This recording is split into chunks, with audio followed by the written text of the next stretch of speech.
Uy, in love ka na naman, ano? Kaya bago ka magpakabaliw, tara, magkapit mag-usap muna tayo.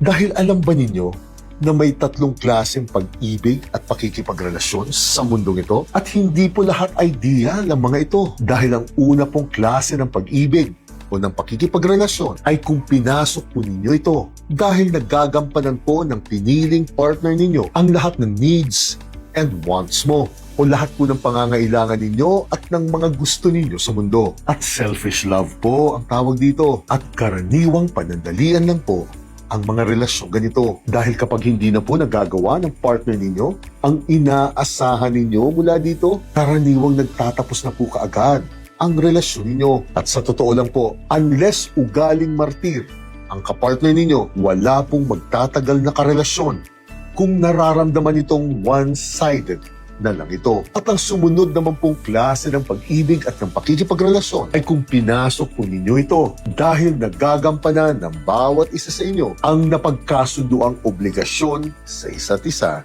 ninyo. Halimbawa, kung ang obligasyon ng isa ay kumita ng pera at ang obligasyon naman ng partner niya ay pangalagaan ng pamamahay nila. Although marami pong magkarelasyon ang tumatagal ng ganito ang setup nila, hindi pa rin po ideal relationship ang ganitong klaseng usapan nila.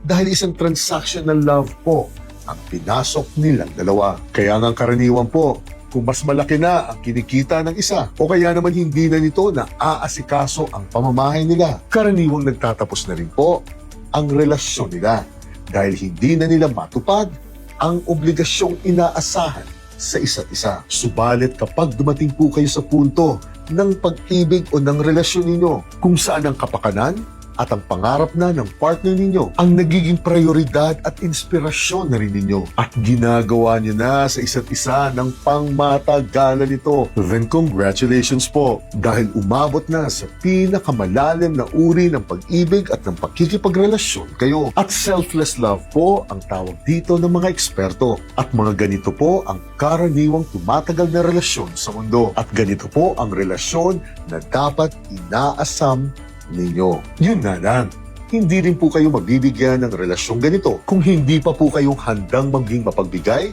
at magsakripisyo alang-alang po sa kapakanan ng ibang tao. Ika nga na matatanda, we all get the love and the partner that we deserve. Kaya good luck po sa mga makukulay na love life ninyo. Jire.